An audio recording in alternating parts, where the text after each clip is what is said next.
Astaghfirullah. Assalamualaikum warahmatullahi wabarakatuh.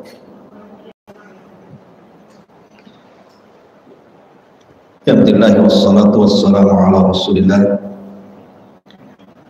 wa ala alihi wa sahbihi wa mawala. La haula wa la quwwata illa billahi wa ba'd.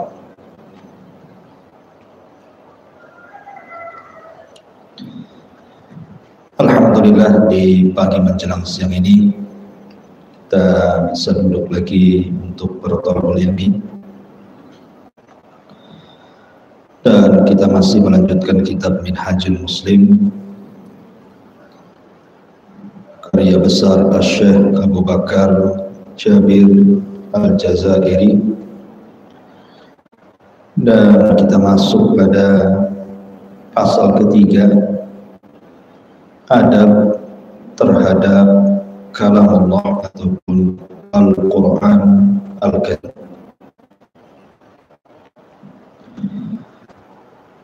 Ma'asyiral muslimat yang dimuliakan Allah Subhanahu wa ta'ala, Al-Quran adalah mukjizat terbesar yang Allah Subhanahu wa ta'ala anugerahkan kepada Nabi kita, yang tidak akan lekang dimakan zaman.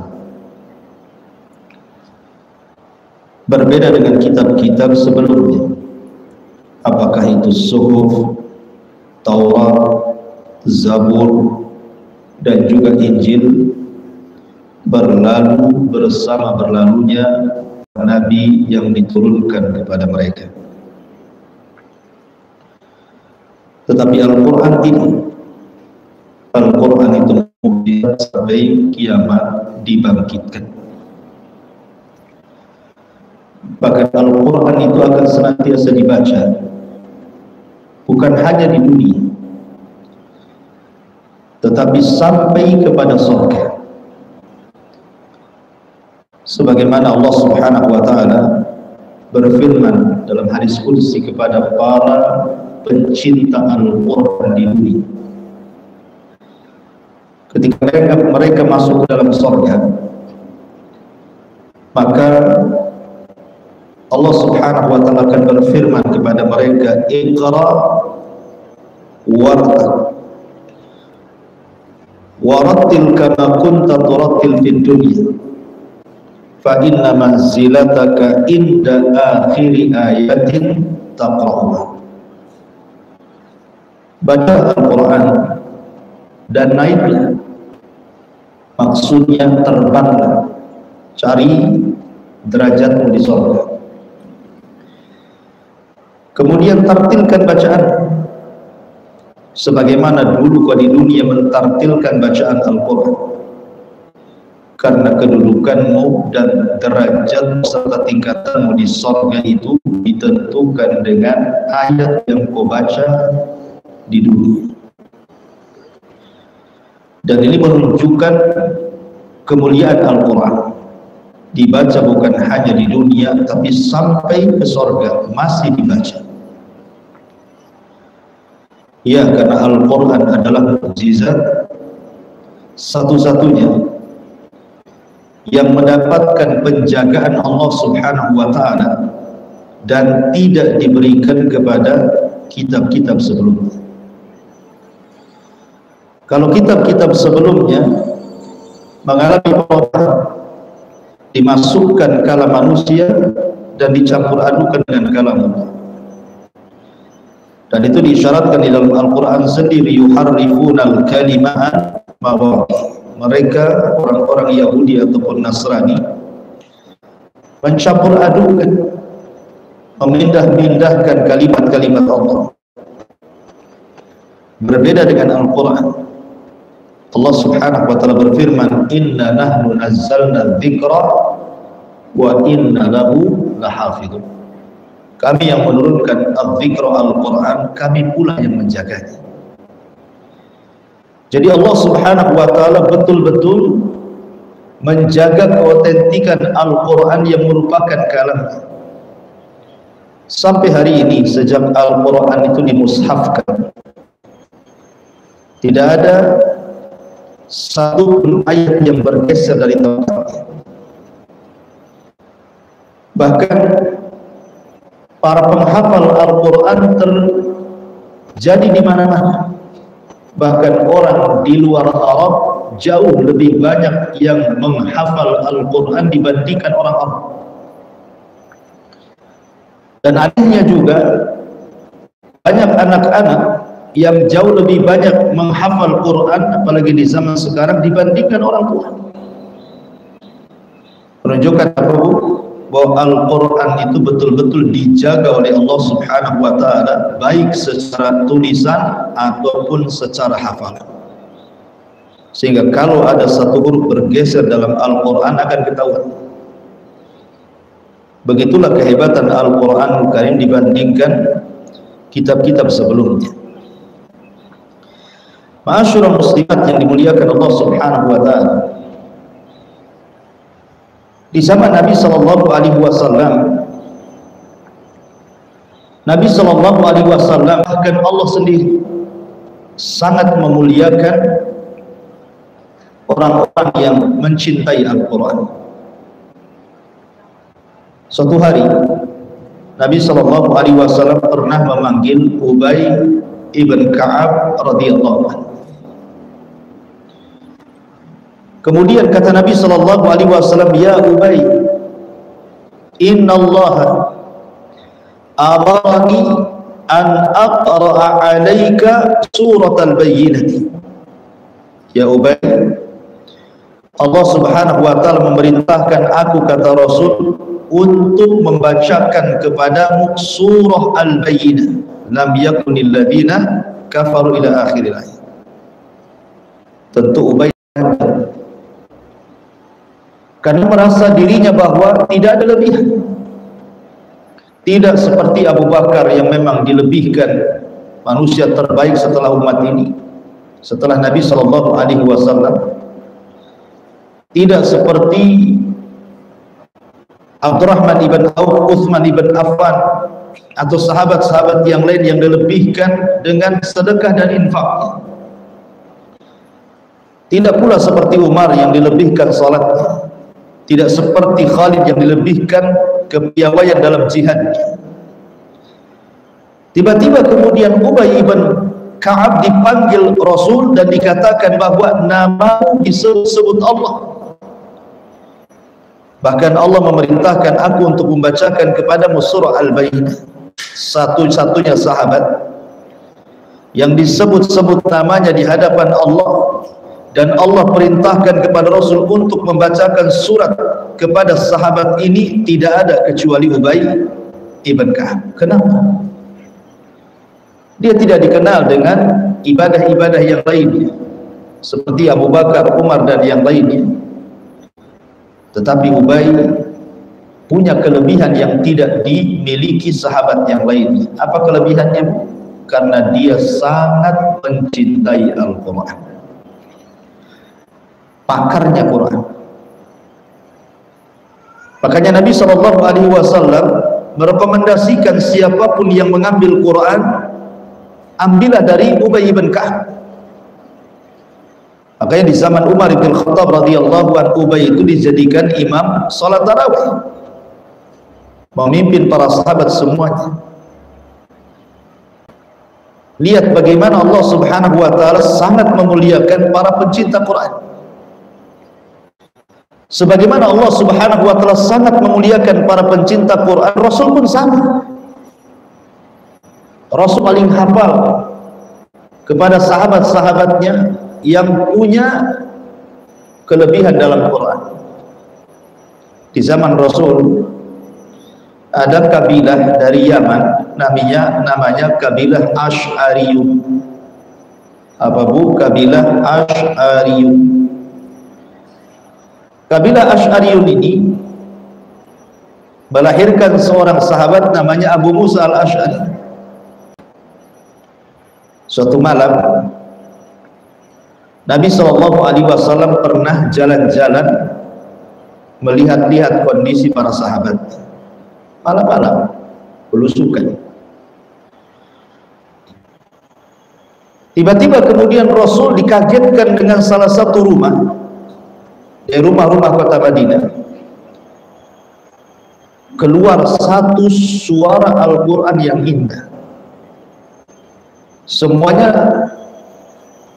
dari rumah-rumah orang Ansar itu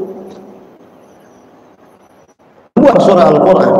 Hampir semua rumah, karena di zaman itu tidak ada satu rumah apalagi di malam hari kecuali membaca Al-Quran.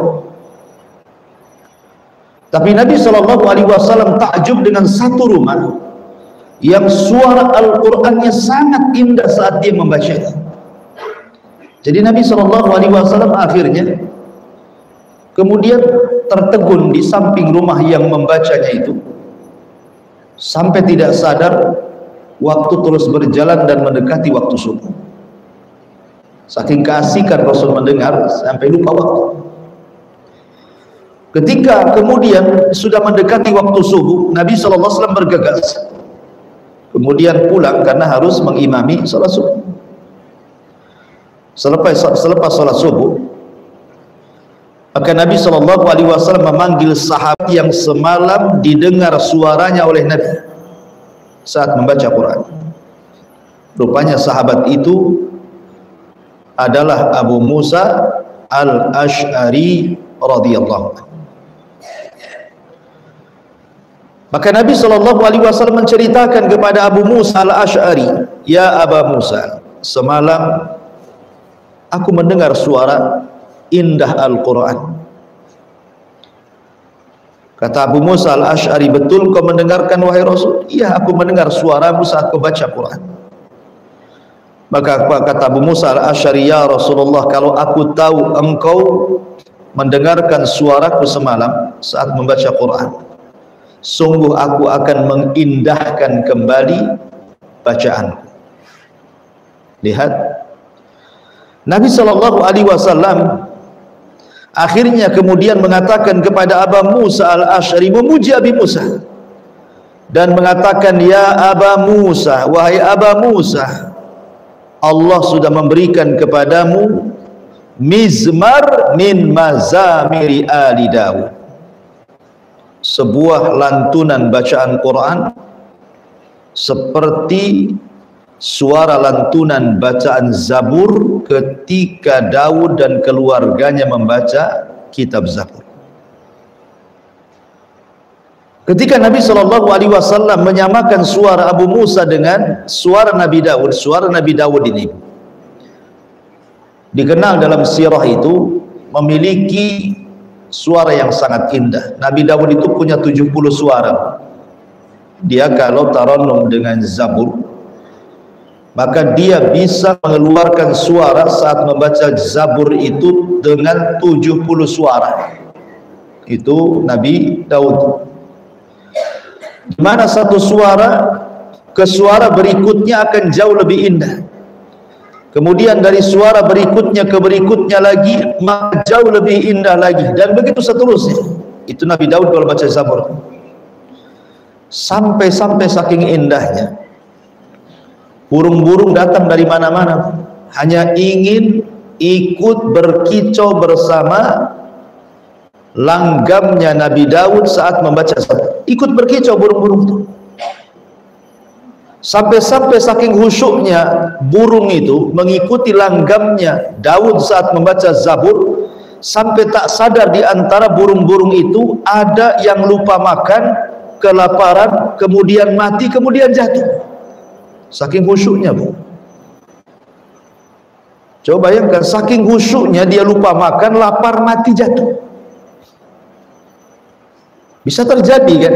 Sama lah dengan anak-anak kalau main PlayStation itu kan, dari pagi sampai malam nggak makan, nggak peduli tuh. Karena khusyuk kan itu. Sehingga ketika burung-burung itu sangat khusyuknya mengikuti langgam Daud ketika membaca Zabur, tiba-tiba gunung cemburu. Kemudian gunung mengatakan kepada Ya Rabb, izinkan aku Ya Rabb ikut berkicau juga seperti burung untuk mengikuti langgamnya Zaburnya Daud. Akhirnya Allah mengizinkan gunung untuk ikut bersuara. Bayangkan tuh suara gunung kayak apa, Bu? Gedung aja ya kan. Jadi suara gunung itu akhirnya menggelegar sehingga akhirnya menjadi bising. Akhirnya suara Daud pun mengecil, suara burung meninggi, suara gunung lebih tinggi lagi. Kemudian Nabi Allah Daud alaihi salam mengadu kepada Allah, ya Rabb, kalau suaraku terkalahkan dengan suara burung dan gunung, macam mana engkau akan mendengar langgamku saat membaca Zabur? Mengadu dia. Karena Allah mengatakan dalam Al-Quran, ya jibal awwibi wa ma'ahu wa tayr, wahai gunung, silakan engkau mengikuti suaranya Zabur dan juga bersama burung-burung. Allah katakan dalam Quran seperti itu. Akhirnya kemudian Allah mengutus Jibril untuk menemui Daud. Dalam kisah Israiliyat, akhirnya kemudian Daud diajak ke sebuah tempat oleh Jibril, kemudian masuk ke dasar sumur yang sangat dalam, entah berapa kedalamannya, menembus bumi berlapis-lapis, sampai akhirnya kemudian berada di bawah bumi yang entah berantah saking dalamnya. Kemudian tiba-tiba Jibril mengambil batu kecil, kemudian dibelah. Rupanya di balik batu itu, setelah dibelah, ada seekor ulat. Dan ini sebagaimana firman Allah, wa yakhluqu ma la ta'lamun. Dan Allah Subhanahu wa taala terkadang menciptakan makhluk yang kita tidak tahu. Di dasar bumi ini rupanya ada makhluk. Akhirnya kemudian kata Jibril, ya Daud, dekatkan telingamu ke ulat itu. Maka Daud pun mendekatkan telinganya ke ulat itu. Tiba-tiba dia mendengar suara tasbih yang keluar dari ulat itu. Kemudian Jibril mengatakan, ya Daud, ulat ini loh di bawah dasar bumi, dia bertasbih. Kalau ikut logikamu, maka suara tasbih ulat ini tidak akan sampai ke langit. Tapi Allah Subhanahu wa taala Sami, Maha mendengar. Walaupun dia bertasbih di dasar bumi, tetap Allah mendengar. Apalagi engkau membaca Zabur di atas bumi, tentu Allah lebih mendengarnya. Subhanallah. Begitulah keindahan suara suara Nabi Daud ketika membaca Zabur. Rasul sallallahu alaihi wasallam memuji Abu Musa al-Asy'ari dengan menyamakan suaranya seperti suara Daud saat membaca Zabur, menunjukkan kecintaan Rasul pada para pencinta Al-Quran. Dan bukan hanya sekedar memuji Abi Musa al-Asy'ari, sampai kepada kabilahnya Asy'ariyun. Jadi Nabi SAW kalau berperang bersama pasukan dari berbagai macam kabilah campuran, di malam hari Rasul tahu di mana letak istirahatnya kabilah Asy'ariyun, padahal tidak ada lampu, tidak ada obor. Kan kalau perang di malam hari kan kemudian istirahat, kadang-kadang masing-masing kabilah kan berkelompok-kelompok, ada sebelah kiri, sebelah kanan, sebelah depan, sebelah belakang. Kadang-kadang kita tidak tahu yang mana satu kabilah ini, kabilah itu. Tapi Nabi SAW walaupun tidak tahu di mana letak dan tidak diberitahu di mana letak kabilah Asy'ariyun, Rasul langsung tahu, oh kabilah Asy'ariyun itu istirahatnya sebelah sana, padahal malam-malam. Apa alasannya, Bu? Kenapa Rasul tahu? Karena kebiasaan orang-orang Asy'ariyun, sahabat-sahabat dari kalangan Asy'ariyun itu, kalau malam mereka membaca Al-Quran. Baik hanya sekedar membaca, ataupun mereka membaca Al-Quran dalam sholat malam. Dan suara mereka khas, yang tidak dimiliki sahabat yang lainnya. Makanya Rasul mengatakan, inni a'rifu maudi al-asy'ariyina indal jais. Aku tahu di mana letak kabilah Asy'ariyun di tengah-tengah pasukan. Kenapa? Li husni sautihim al-Quran. Karena indahnya bacaan mereka terhadap Al-Quran. Dan ini juga menunjukkan bahwa Al-Quran itu sudah indah dan akan semakin indah lagi dengan suara yang indah. Al-Quran itu sudah indah, tapi lebih indah lagi dengan suara yang jauh lebih indah. Makanya ketika Nabi SAW baru datang dari safar, bersama Abu Bakar dan juga Umar radhiyallahu anhu. Kemudian sampai di Masjid Nabawi. Di balik dinding rupanya dalam masjid itu ada seorang sahabat yang sedang membaca Al-Quran. Tiba-tiba Rasul berhenti mendengarkan bacaan Quran dari sahabat yang sedang membaca Quran di dalam Masjid Nabawi. Kemudian Rasul menyetop Abu Bakar dan Umar dan disuruh untuk mendengarkan bacaannya. Maka ketiga-tiga orang mulia ini mendengar bacaan di balik dinding oleh seorang sahabat yang sedang membaca Al-Quran. Rupanya yang membaca Al-Quran itu adalah Abdullah ibnu Mas'ud. Abdullah ibn Mas'ud radhiyallahu. Kemudian setelah selesai Abdullah ibn Mas'ud membaca Al-Quran, Rasulullah SAW mengatakan kepada Abu Bakar dan Umar dan mengatakan, ya Aba Bakrin wa ya Umar. Kata Nabi SAW,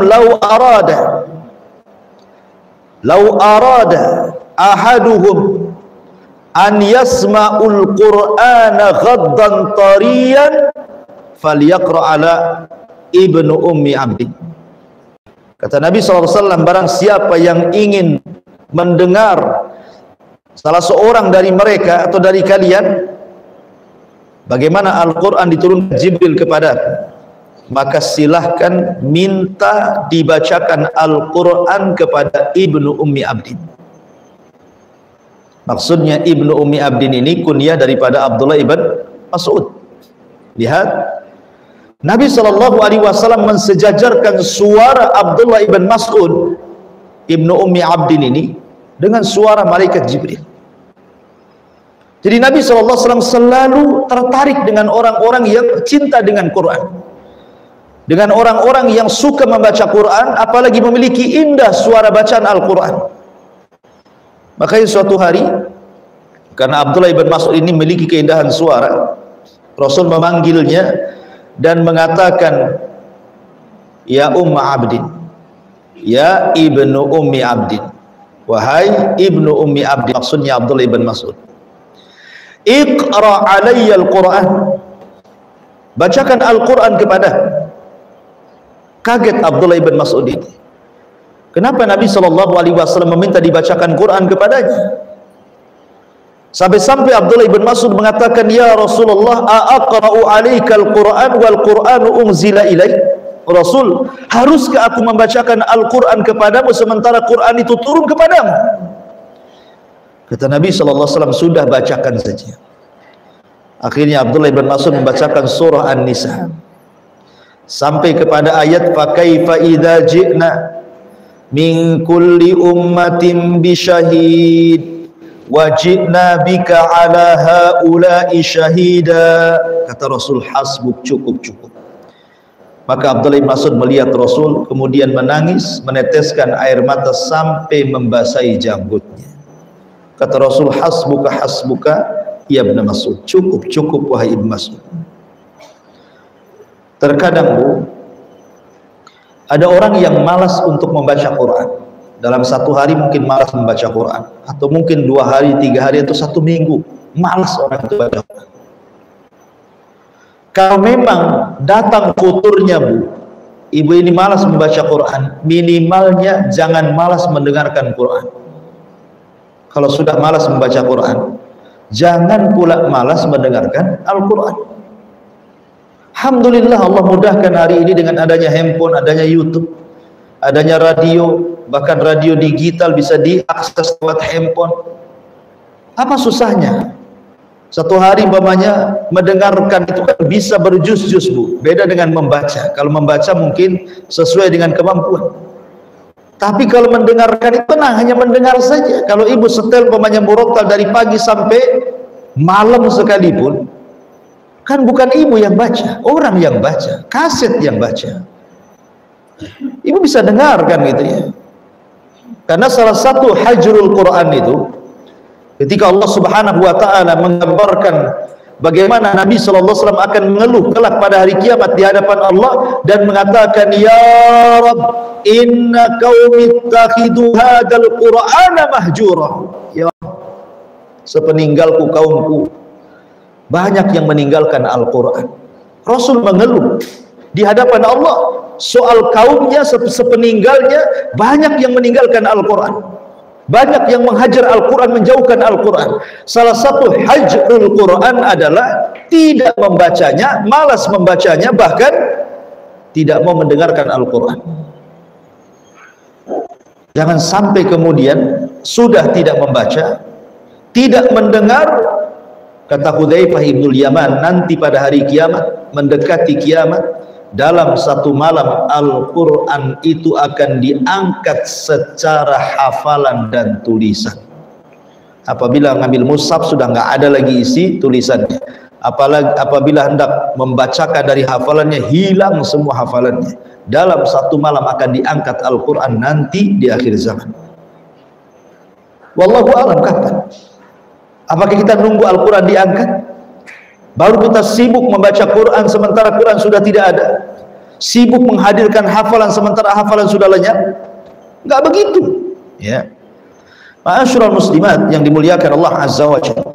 Maka di sini pengarang ingin menjelaskan kepada kita tentang pentingnya seseorang itu memperhatikan Al-Quran dan juga dengan Al-Quran. Baik, kita masuk pada dalil yang diletakkan mu'alif rahimahullah ta'ala. Mu'alif kemudian mencantumkan beberapa dalil tentang keutamaan membaca Al-Quran. Nabi SAW bersabda, "Iqra'ul Qur'ana fa innahu yaji'u yaumal qiyamati syafi'an li sahibihi." Bacalah Al-Quran, karena sesungguhnya ia nanti pada hari kiamat akan datang sebagai pemberi syafaat kepada para pembacanya. Subhanallah. Allah Subhanahu wa taala berfirman, "Yauma la yanfa'u malun wala banun illa man atallaha biqalbin salim." Pada hari kiamat itu, ibu di dunia banyak anaknya sukses-sukses, tidak akan ada gunanya. Atau ibu di dunia banyak hartanya, ketika ibu di akhirat nggak ada gunanya. Ma'agna anniyah halaka anni sultaniyah. Duhai kiranya harta yang kukumpulkan tidak ada manfaatnya pada hari ini. Duhai kiranya jabatan dan kepemimpinan pun yang dibanggakan tidak ada faedahnya pada hari ini. Di akhirat banyak perkara-perkara di dunia yang lenyap. Yang bisa menyelamatkan hanyalah orang yang datang kepada Allah dengan membawa hati yang selamat. Yang bisa menyelamatkan adalah amalannya dan juga syafaat. Satu syafaat yang akan menyelamatkan adalah bacaan Al-Quran. Jadi Al-Quran itu yang akan menyelamatkan para pembacanya nanti pada hari kiamat. Kemudian juga Rasul mengatakan, khairukum man ta'allama al-Qur'ana wa 'allama. Sebaik-baik kalian adalah orang yang mempelajari Al-Qur'an dan juga mengajarkan. Kita tahu bahwa Al-Qur'an turunkan Allah Subhanahu wa taala lewat siapa? Malaikat Jibril. Kemudian malaikat Jibril menurunkan Al-Quran kepada siapa? Kepada Nabi SAW. Kapan? Di bulan Ramadan. Lebih tepatnya di malam Lailatul Qadar. Untuk apa Al-Quran diturunkan kepada Rasul? Untuk disampaikan kepada umatnya sebagai hidayah dan petunjuk. Lihat silsilah turunnya Quran. Ketika Jibril diperintahkan Allah untuk menurunkan Al-Quran, maka Jibril menjadi Sayyidul Malaikat, sebaik-baiknya malaikat, bahkan pemimpinnya para malaikat. Ketika Al-Quran turun kepada Nabi SAW, maka Rasul menjadi Sayyidul Anbiya'i wal Mursalin, pemimpinnya para Nabi dan Rasul, bahkan sebaik-baik manusia di golong langit. Ketika Al-Quran turun di bulan Ramadan, maka Ramadan menjadi sebaik-baik bulan dari 12 bulan yang Allah turunkan kepada manusia. Ketika Al-Quran turun di malam Lailatul Qadar, maka Lailatul Qadar menjadi malam terbaik dari malam setahun. Al-Quran mengangkat segalanya, mengangkat Jibril, mengangkat Rasul, mengangkat bulan, mengangkat hari. Coba ibu perhatikan hadis ini. Khairukum man 'allama al-Qur'ana wa 'allama. Kalau Al-Quran mengangkat derajat Jibril, mengangkat derajat Rasul, mengangkat derajat bulan, mengangkat derajat malam, bagaimana kalau Quran itu bersarang di dada-dada ibu? Bagaimana Al-Quran itu kalau terletak di dada-dada ibu? Bagaimana kalau Al-Quran itu menjadi kecintaan ibu? Bagaimana kalau Al-Quran itu menjadi prioritas ibu? Maka Rasul mengatakan, khairukum man ta'allama al-Qur'ana wa 'allama. Maka ibu akan menjadi manusia terbaik yang ada di kolong langit ini. Karena Rasul yang mengatakan sebaik-baik kalian adalah orang yang mempelajari Al-Quran dan mengajarkannya. Karena Quran mengangkat derajat siapapun yang mencintainya. Bahkan di zaman Rasul, di zaman Umar bin Khattab, Amirul Mukminin radhiyallahu anhu, wali Mekah atau gubernur Mekah itu pernah safar ke Madinah, karena ketika itu pusat kekuasaan di kota Madinah, ibu kotanya. Berjumpa pula kemudian di sebuah tempat wali Mekah ini, gubernur Mekah ini dengan Amirul Mukminin, pemimpinnya kaum mukminin Umar bin Khattab radhiyallahu anhu. Jadi Umar radhiyallahu anhu ketika itu bertanya, engkau meninggalkan Mekah, siapa yang menggantikan posisimu di Mekah? Kau ini pemimpin Mekah, kau tinggalkan Mekah, nanti kacau Mekah. Siapa yang menggantikan posisimu di Mekah? Maka wali Mekah ini mengatakan, ada wahai Amirul Mukminin orang yang bernama Abdurrahman ibnu Abzah. Abdurrahman ibnu Abzah. Umar gak kenal. Subhanallah. Wakil gubernur Amirul Mukminin tidak kenal. Padahal dia di Madinah. Sementara ini wali Mekah. Ya. Jadi Umar bin Khattab bertanya, siapa Abdurrahman ibn Abzah? Aku gak kenal. Maka kata wali Mekah ini mengatakan, ya Amirul Mukminin, tentu saja kau tidak kenal. Dia dulu bekas budakku, lalu ku merdekakan dia, lalu ku jadikan dia wakilku di sana. Kata Umar bin Khattab, apa tidak ada orang merdeka? Kenapa kau jadikan mantan budak jadi wakil gubernur? Maka wali Mekah mengatakan, ya Amirul Mukminin, kenapa aku jadikan dia wakilku? Innahu alimun li kitabillah wa alimun bi faraidillah wa idza qada bi amrin fa innahu adil. Ya Amirul Mukminin, Abdurrahman ibn Abzah walaupun mantan budak, tapi dia yang paling pakar di Mekah tentang Al-Quran, pakar tentang faraid, dan dia dikenal keadilannya saat memberikan hukum. Ya, karena Al-Quran di dadanya. Kalau Al-Quran di dadanya, maka dia akan mampu untuk mengadili manusia dengan seadil-adilnya. Karena tidak ada lagi hukum yang lebih adil dibandingkan Al-Quran. Wajar dia bisa berhukum dengan hukum keadilan karena Quran di dadanya, dan dia pakar Al-Quran. Maksud pakar di zaman itu bukan hanya hafal saja, paham juga dengan tafsirnya, paham dengan maknanya, paham dengan kehendak-kehendak Allah Subhanahu wa Ta'ala dalamnya. Kemudian Umar pun menggeleng-geleng kepalanya dan mengatakan, subhanallah, sadaqa Rasulullah sallallahu alaihi wasallam, katanya, sungguh benar ucapan Rasul, kata Umar, innallaha yarfa'u bihadzal kitaba aqwaman wa yada'ul akharin. Innallaha yarfa'u bihadzal kitaba aqwaman wa yada'ul akhirin atau akharin. Sesungguhnya Allah terkadang mengangkat sebuah kaum dengan Al-Quran dan merendahkan sebuah kaum juga dengan Quran. Innallaha yarfa'illahu alladhina amanu minkum walladhina utul ilma darajat. Allah mengangkat derajat orang-orang yang beriman di antara kalian dan mengangkat orang-orang yang berilmu di antara kalian. Allah angkat derajat Abdurrahman ibn Abza karena kepakarannya dalam Al-Quran. Itulah makna khairukum man ta'allama Al-Quran wa 'allama. Sebaik-baik kalian adalah orang yang mempelajari Al-Quran dan mengajarkannya. Kemudian Rasul mengatakan ahlul Quran ahlullah wa khasatuh. Ahli-ahli Al-Quran adalah orang-orang yang dekat dengan Allah dan orang-orang yang menjadi kepercayaannya. Subhanallah. Rupanya Allah punya keluarga dan punya orang-orang yang sangat dekat dengannya. Dalam sebuah riwayat, innallaha la yasma'.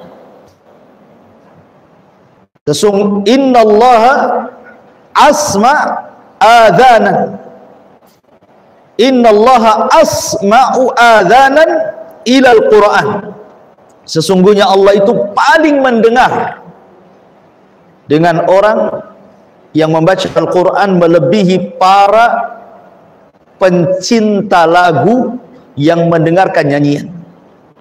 Allah itu sungguh lebih mendengar orang-orang yang membaca Al-Quran dibandingkan para pencinta musik dengan musiknya. Ya. Ibu tahulah, ibu kalau para penggemar musik itu kan Bu ya, orang yang suka musik itu dengar saja, walaupun mulutnya nggak ikut, tangan kaki itu udah mulai goyang kan Bu ya. Kadang-kadang tangannya ya gerak-gerak ikut dengan melodi musik. Ya karena musik itu memang begitu, melalaikan orang. Terkadang ada musik itu menjadikan orang nangis karena instrumennya atau karena lirik-lirik lagunya. Terkadang membuat bahagia hidupnya, terkadang membuat hilang masalahnya sesaat, terkadang membuat gila. Musik kan gitu ya. Artinya para pemusik itu mereka sangat cinta dengan musik dan nyanyian. Tapi Allah jauh lebih mendengar terhadap orang yang membaca Quran dibandingkan orang yang cinta dengan musik kepada musiknya. Karena Quran dengan lagu itu Bu, sesuatu yang berseberangan, satu ke barat, satu ke timur. Kalau orang dicintakan dengan musik, pasti dia akan dilalaikan dengan Al-Quran. Pasti, ya saya katakan pasti. Orang yang cinta dengan musik pasti dilalaikan dengan Quran. Dan orang yang cinta dengan Al-Quran pasti dia benci dengan musik. Pasti dia benci dengan musik. Makanya saya heran Bu, kalau ibu ada seseorang ya Bu ya, beli handphone lah. Kalau sekarang kan handphone ini kan kewajiban, melebihi dompet Bu ya. Kalau ke dompet ketinggalan di rumah, nanti kan bisa diambil. Nggak apa-apalah, bisa pinjam dulu duitnya. Tapi kalau handphone yang ketinggalan nggak bisa pinjam kan Bu ya, pulang dia ambil handphonenya, kewajiban handphone. Tetapi ada nggak kepikiran Bu, kalau ibu pertama kali beli handphone, datang ke konter handphone, beli handphone, kemudian ngomong sama orang konternya, sebelum kau download YouTube, kau download Play Store, kau download apalah istilahnya kan, tolong downloadkan kepadaku dalam HP yang beli Al-Quran. Apa Bu? Nggak ada kan? Ya. Paling yang minta di download, bisa nggak YouTube-nya dimainkan? Bisa nggak main Facebook? Bisa nggak main Instagram? Bisa main TikTok? Ya kan? Nggak kepikiran tuh. Harusnya yang pertama kali ibu minta di download atau download sendiri apa Bu? Al-Quran. Aplikasi Quran dulu minta di download tuh, sebelum yang lainnya. Tapi kenyataannya kan itu aja sih, tidak kepikiran kita itu. Kenapa? Karena kepikiran kalau tidak ada YouTube, kalau tidak ada Facebook, kalau tidak ada aplikasi-aplikasi yang sekarang menjadi sebuah kebutuhan itu, ngapain saya beli handphone? Nah gitulah kan ya. Buat apa saya beli handphone? Jadi seolah-olah kemudian aplikasi Quran itu dikalahkan dengan aplikasi yang lain kan? Padahal Kita bisa dengar Al-Quran dari handphone, dan Allah mudahkan. Kalau mungkin ibu kemana-mana nenteng mushaf, Bu, ya kan, nenteng mushaf baik yang kecil atau mushaf saku. Ada sebagian ibu itu kan yang malu kadang-kadang. Bahkan ada anak-anak muda di zaman sekarang mana mau lagi di pesawat bawa Quran mushaf, malu lah kan itu ya. Di bus, di kereta gitu ya, atau di keramaian umum. Kalau ibu umpamanya jalan-jalan sama keluarga ke Barelang hari Minggu, ramai di pantai, ibu bawa nenteng Quran gitu kan, sambil baca di sana. Mungkin orang dikatakan ibu itu bukan sedang rekreasi katanya, dia salah tempat, harusnya ke masjid. Mungkin digituin mungkin sama orang tuh. Tetapi kan sekarang sudah tidak harus nenteng mushaf, Bu. Cukup bawa handphone. Ibu umpamanya megang handphone, orang nggak nyangka ibu sedang baca Quran kan, disangkanya orang sedang sibuk, ibu sedang baca WA, sedang lihat YouTube kan. Dan itu lebih mengikhlaskan diri. Ibu tidak ria lagi kan, karena orang nyangkanya yang lain, bukan itu. Tapi itu saja tidak dilakukan. Subhanallah. Padahal orang-orang yang mencintai Al-Quran itu ahlul Quran, ahlullah wa satuhu. Ahli Quran itu orang pencinta Quran, suka mendengar Quran, itu adalah menjadi orang-orang terdekat Allah, bahkan orang menjadi kepercayaan Allah Azza wa Jalla. Kemudian juga dari berikutnya sabda Nabi SAW, innal qulub tasda'u kama yasda'ul hadid. Faqila ya Rasulullah wa ma jila'uha? Faqala tilawatil Quran wa dzikrul maut. Sesungguhnya hati ini bisa berkarat, sebagaimana layaknya besi juga bisa berkarat. Hati ibu ini bisa ada karatan, sebagaimana juga besi-besi yang ada di rumah ibu bisa berkarat, kata Rasul. Maka ditanyakan kepada Rasul, bagaimana cara menjadikan hati itu hilang karatnya dan mengkilau? Maka beliau mengatakan, bacalah Al-Quran dan ingatlah kematian. Subhanallah. Dari Al-Quran pasti didekatkan dengan maksiat. Jauhkan dari Al-Quran pasti didekatkan dengan maksiat. Sebab kalau orang dicintakan dengan Al-Quran pasti dijauhkan dari maksiat, maka orang yang dijauhkan dari Al-Quran didekatkan dengan maksiat. Karena Al-Quran itulah petunjuk. Quran itulah yang kemudian menunjukin kita mana yang hak, mana yang batil, mana yang boleh, mana yang tidak, mana yang halal, mana yang haram, mana yang harus dilakukan, mana yang tidak, dan begitu seterusnya. Makanya orang yang cinta dengan Al-Quran pasti sedikit maksiatnya. Kalau yang benci tidak baca Quran, tidak dengar Al-Quran, Al-Quran hanya disimpan di lemari, dibukanya mungkin sewaktu-waktu saja nunggu Ramadan, maka kesibukan yang harusnya dia membaca Quran pasti dia akan menyibukkan dengan membicarakan orang, gibah orang, terkadang ngomong hal-hal yang tidak ada faedah dan tidak ada manfaatnya kan, Bu? Ya. Makanya kenapa kemudian ketika orang dijauhkan dari Al-Quran, didekatkan dengan maksiat, maksiat itulah yang menjadikan karatnya hati. Kata Rasul, kalau orang melakukan satu maksiat, diletakkan satu titik hitam di hatinya. 2 kali maksiat, 2 kali titik hitam. 3 kali maksiat, 3 titik hitam. 100 maksiat, 100 titik hitam. 1000 maksiat, 1000 titik hitam. Akhirnya hati pun berkarat penuh dengan titik hitam. Rasul mengatakan, ditanya Rasul, bagaimana cara membersihkannya supaya karat-karat itu hilang, supaya menjadi bening hatinya? Maka Rasul mengatakan, baca Quran, ingat kematian. Baca Quran, ingat kematian. Itulah yang akan menghilangkan karat hati. Ma'asyiral muslimat yang dimuliakan Allah Azza wa Jalla. Kemudian pengarang melanjutkan, suatu ketika salah seorang musuh bebuyutan datang kepada Nabi sallallahu alaihi wasallam. Hai Muhammad, bacakanlah kepadaku Al-Quran. Kemudian Nabi SAW membaca, innallaha ya'muru bil adli wal ihsan wa ita'i dzil qurba wa yanha 'anil fahsya'i wal munkar.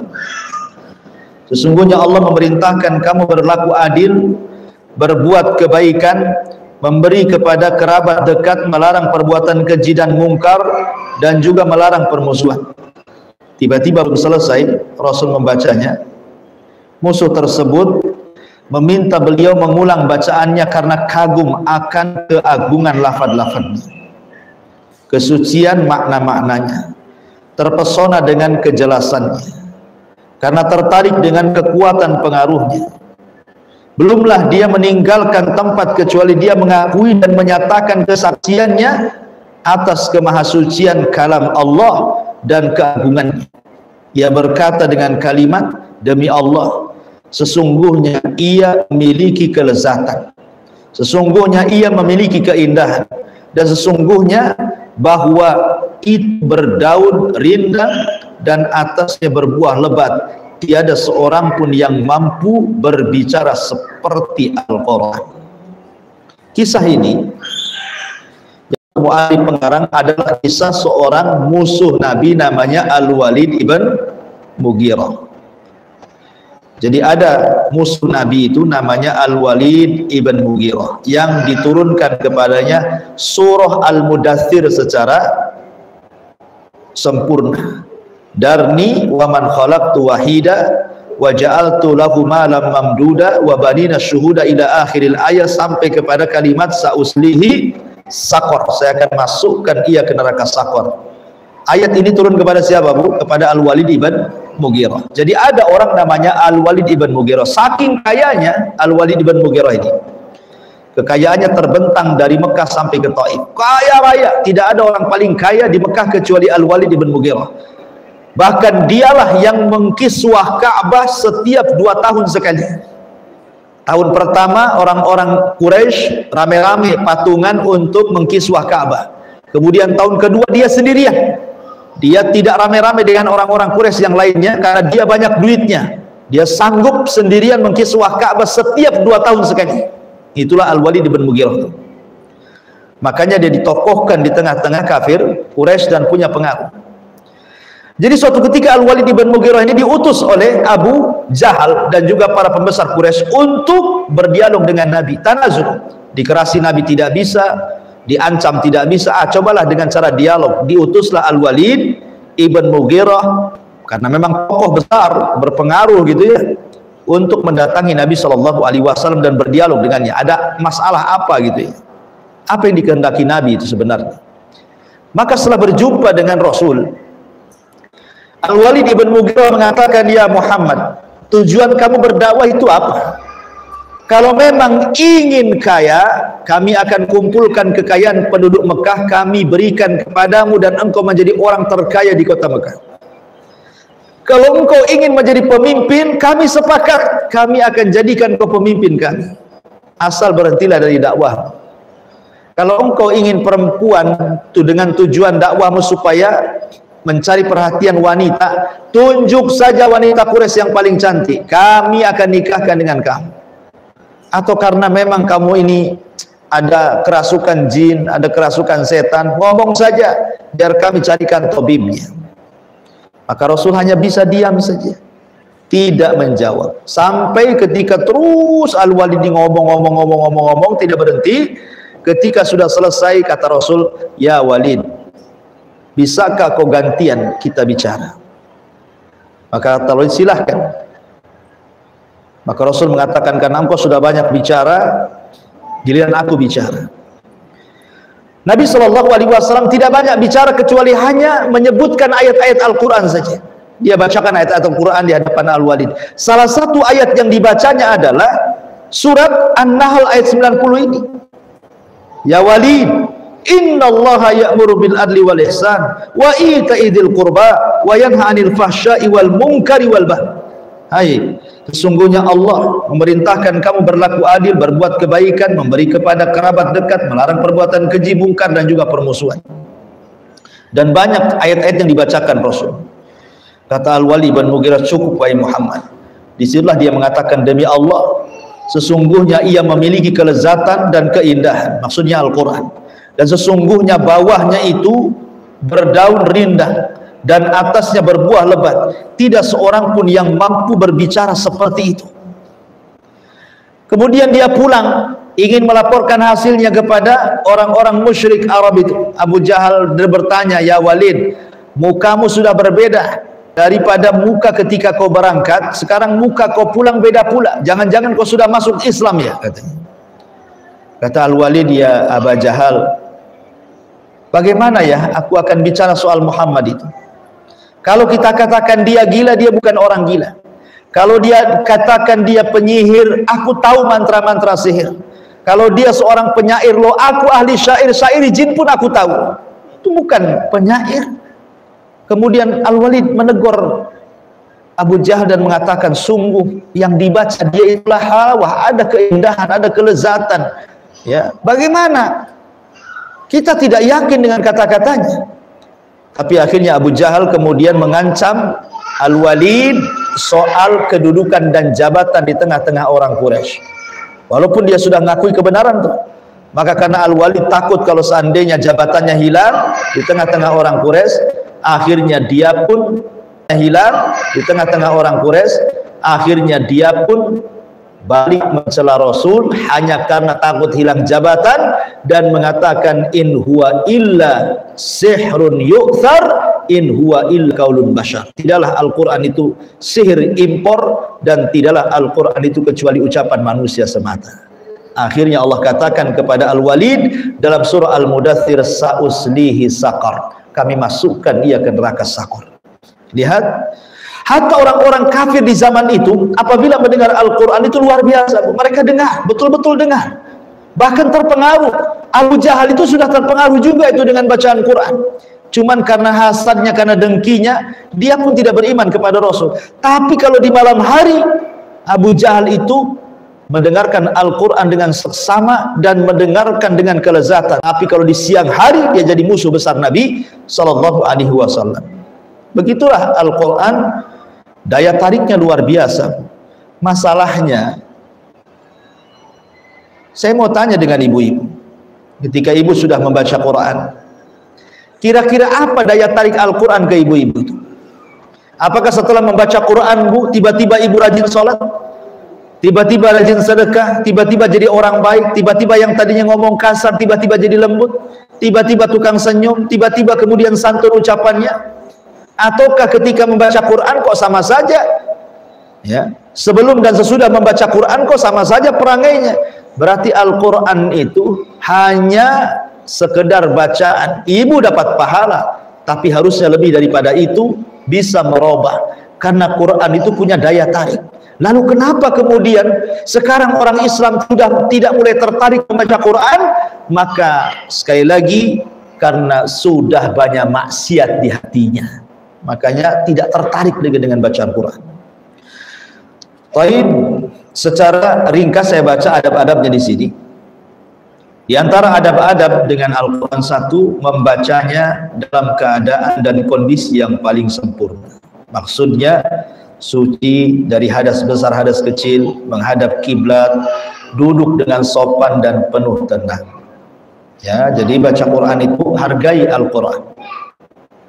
Kemudian yang kedua, membacanya dengan tartil, perlahan, gak usah cepat-cepat, dan tidak tergesa-gesa. Tidak membaca dengan menghatamkan dalam waktu kurang dari 3 malam. Karena Rasul yang mengatakan, "Man qara al-Qur'ana fi aqal min 3 layalin lam yafqahu." Barang siapa yang membaca Al-Quran kurang dari 3 malam, maka yakin dia tidak akan mampu memahami makna-maknanya. Ya. Kemudian yang nomor 3, khusyuk ketika membaca Quran.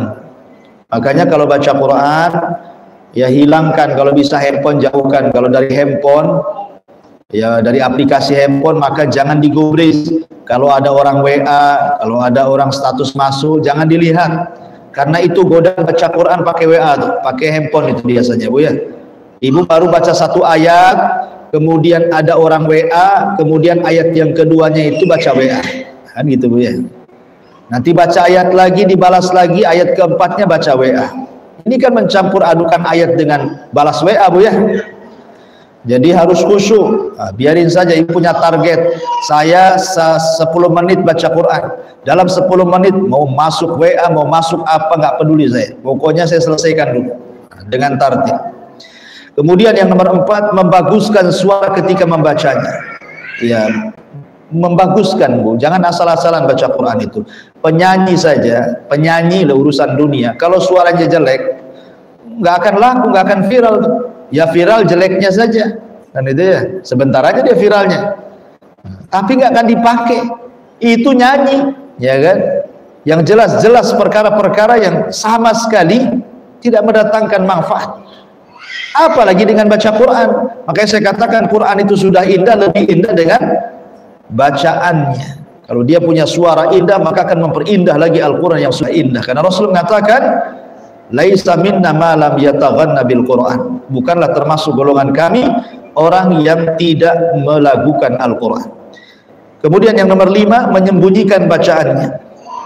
Jika khawatir timbul riya atau sum'ah.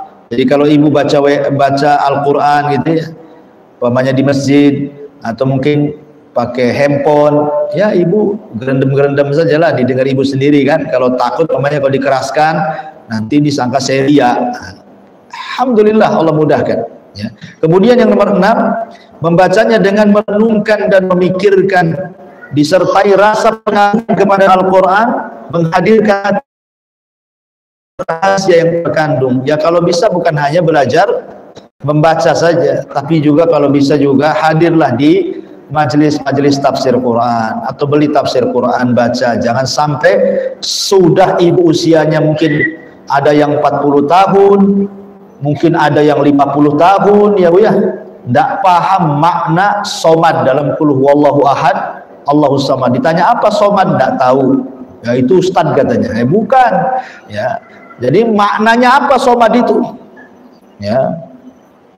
Umpamanya wailul likulli humazatil lumazah. Apa lumazah humazah? Nggak tahu. Lah.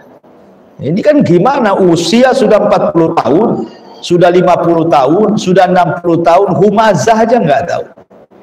Ya makanya penting bukan hanya baca terjemahnya juga, kalau bisa pahami tafsirnya. Alhamdulillah sekarang sudah ada YouTube, banyak ustaz-ustaz kita yang membahas tafsir juz amma, minimal juz 30 lah, walaupun 30 juz ya kan. Jangan malas gitu ya kan.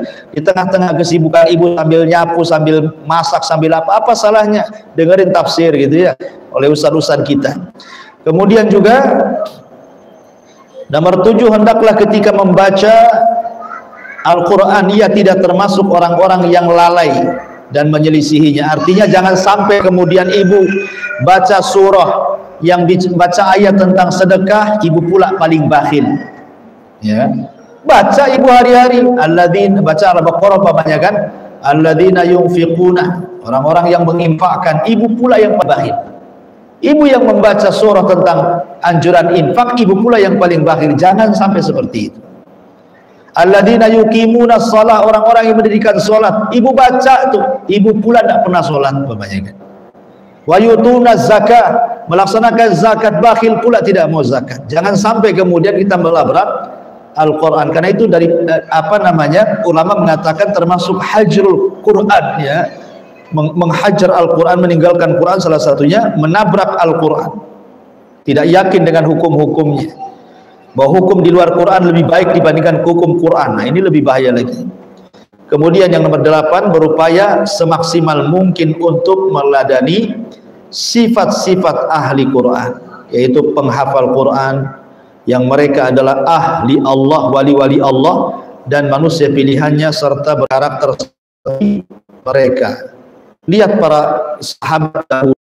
Nah, begini Bu, kalau orang disibukkan dengan Al-Quran, maka dia akan sedikitkan maksiat, karena maksiat itulah yang mengurangi hafalan, bahkan menghilangkan hafalan. Makanya para penghafal Quran mereka akan berusaha untuk menjauhkan maksiat demi keberlangsungan hafalan. Dan kalau orang menjauhkan maksiat pasti akan baik hidupnya.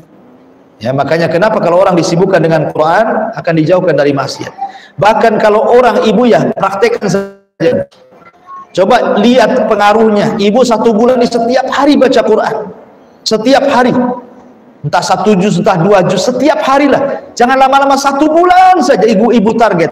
Lihat pengaruh Quran kepada anak ibu, kepada keluarga ibu, kepada suami ibu, kepada rizki suami. Pasti ada pengaruhnya. Ya, karena Al-Quran itu dahsyat, membawa pengaruh kepada segalanya. Inilah diantara adab-adab Al-Quran yang disebutkan oleh mu'allif rahimahullahu ta'ala. Wallahu a'lam. Sudah 1 jam. Nah, silakan sebelum saya tutup kalau ada yang bertanya.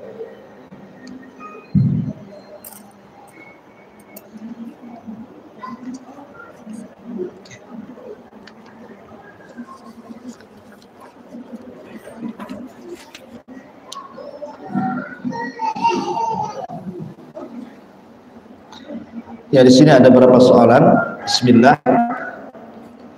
Mana yang utama, membaca Al-Quran dengan keras atau dengan pelan bagi perempuan di rumah? Syukran, ana sulit mengaji dengan pelan. Iya, kalau di rumah nggak apa-apa, bukan kenceng-kenceng. Kan yang dengar suami dan juga anak-anak. Suara ibu kan nggak kedengaran keluar, kecuali ibu memang beli sound system gitu kan. Ngaji di rumah ada kamar pakai sound system, tetangga dengar, ya lain ceritanya. Ibu lagi ngapain, lagi lihat atau apa kan. Jadi kalau mengeraskan yang bagus, mengeraskan. Kadang-kadang orang yang mengeraskan suara itu ada semangat, ya kan Bu ya. Kadang-kadang dikeraskan suara itu agak semangat, tapi sekali lagi didengar orang-orang yang ada hubungan mahram dengan ibu. Kalau di rumah nggak apa-apa ya. Tapi kalau sampai kemudian kedengaran keluar ke tetangga, ya dipelankan lah. Cukup ibu saja yang dengar dan keluarga ibu di situ. Dan kalau lama-lama capek juga Bu kalau keraskan, pasti nanti lama-lama pelan sendiri tuh udah capek itu. Artinya bahwa nggak masalah, ini kan perkara-perkara yang tidak ada hukumnya, ya. Artinya mau dipelankan, mau dikeraskan, tidak ada hukumnya. Bahkan sholat malam sendiri boleh dikeraskan, bacaannya kalau ibu sedang tahajud, boleh juga tidak dikeraskan kan. Tapi ya tadi karena suara perempuan kan aurat, maka cukup yang mendengar keluarga saja, jangan sampai ke tetangga. Ya, lebih baik mana, pelan atau keras? Ya, bisa keras lebih baik, bisa pelan lebih baik. Tengok kondisi. Ya, tengok kondisi. Kalau di keramaian orang, ibu lagi jalan-jalan ke Barelang, duduk-duduk di pantai, ibu ambil handphone, di situ sedang baca Quran. Ya, dengan pelan-pelan, orang nggak tahu kalau ibu sedang baca Quran kan lebih baik dibandingkan keras-keras, nanti orang nengok semua kan itu. Jadi lihat kondisi, terkadang pelan lebih baik, terkadang keras lebih baik. Kemudian bismillah, Ustaz minta terangkan tafsir surah yang berbunyi fawailun lil musallin.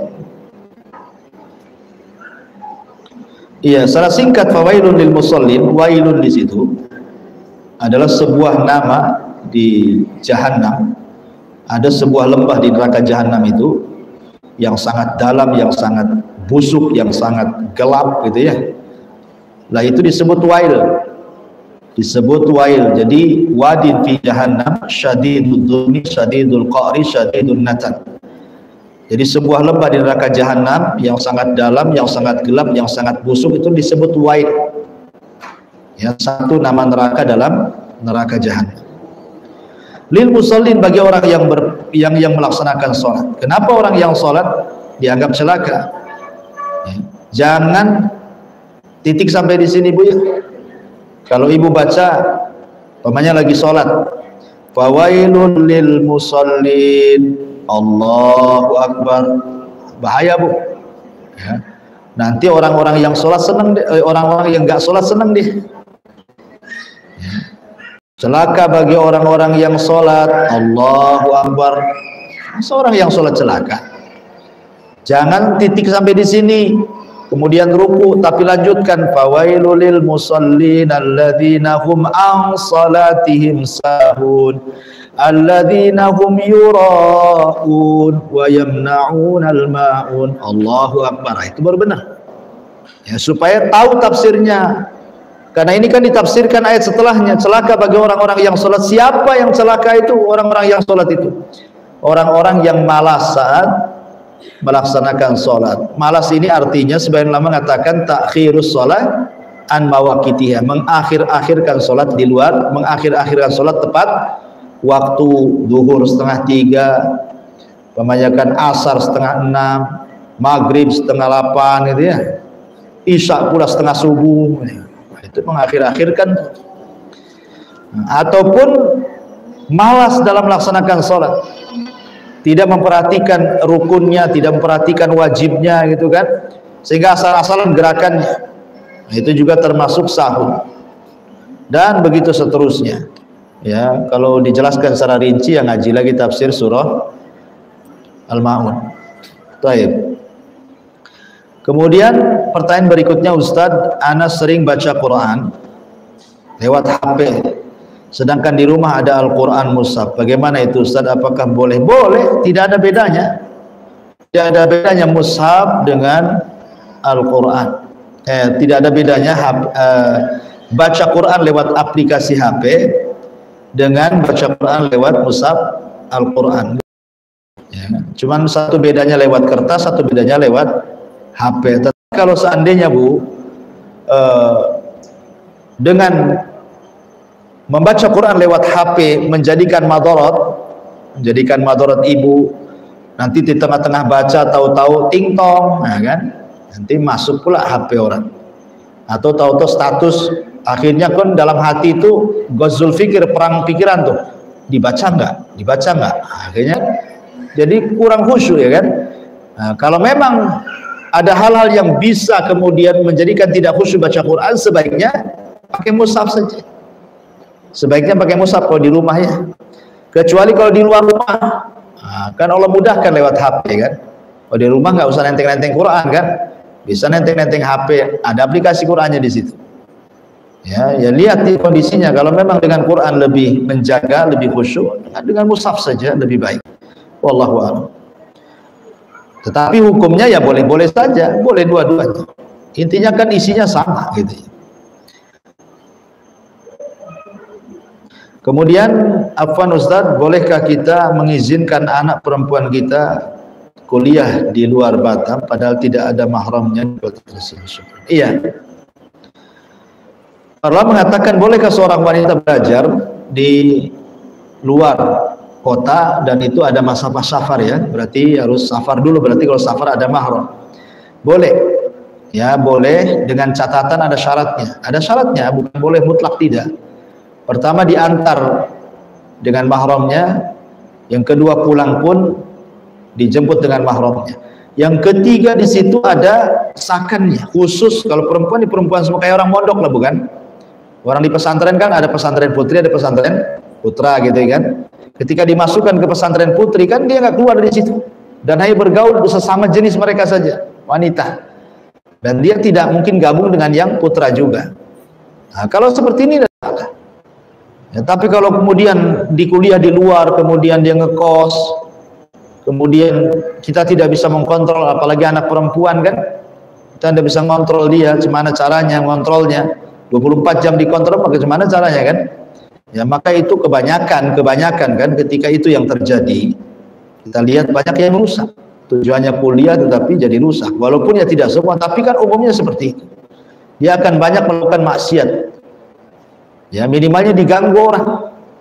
Ya, ikhtilat, halwat, pacaran dan begitu seterusnya kan.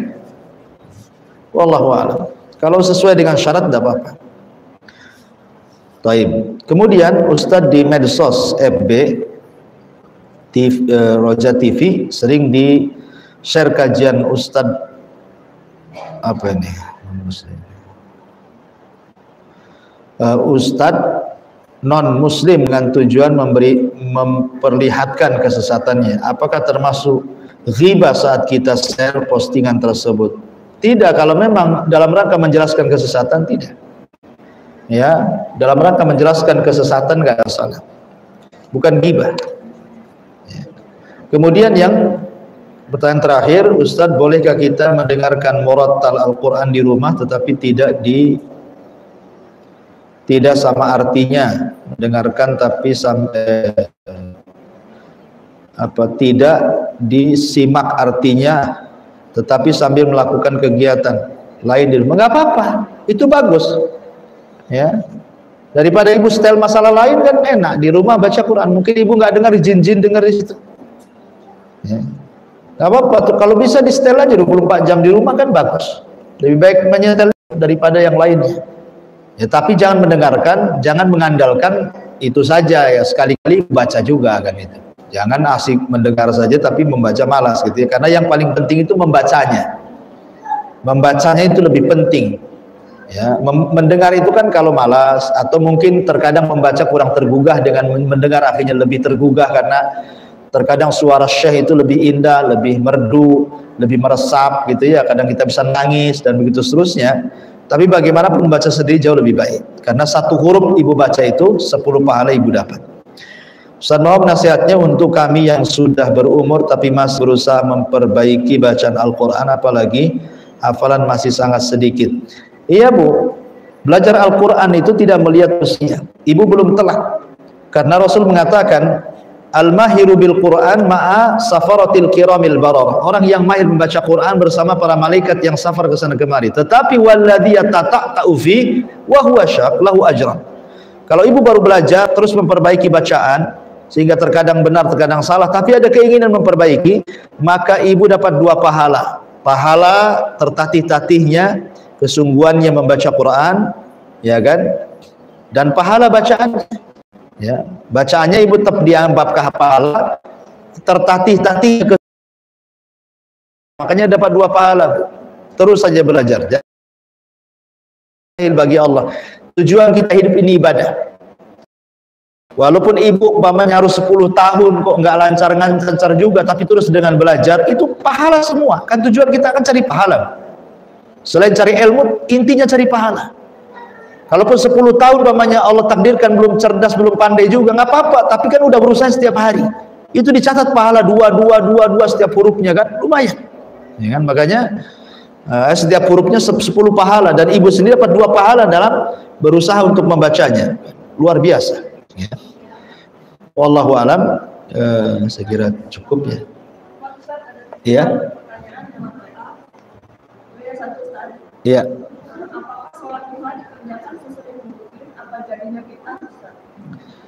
Ya, alhamdulillah, salat duha itu sebaiknya tidak dirutinkan.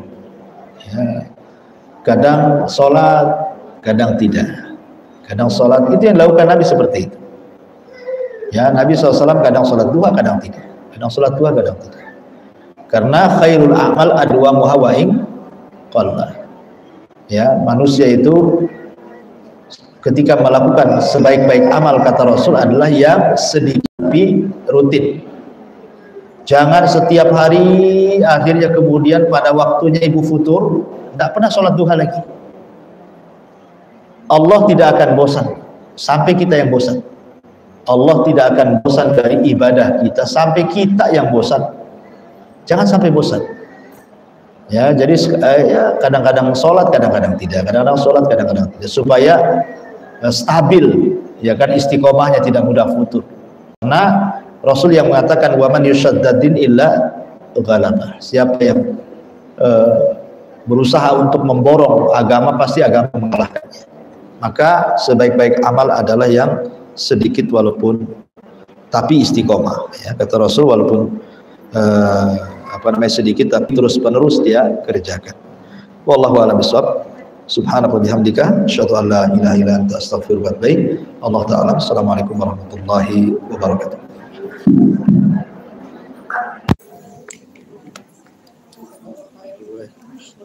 Yang terakhir tadi itu berlaku untuk sholat duha aja atau semua sholat sunnah? Misalnya kalau qobliyah subuh itu kita kalau ketinggalan kan kayak gelo gitu loh. Yang mana?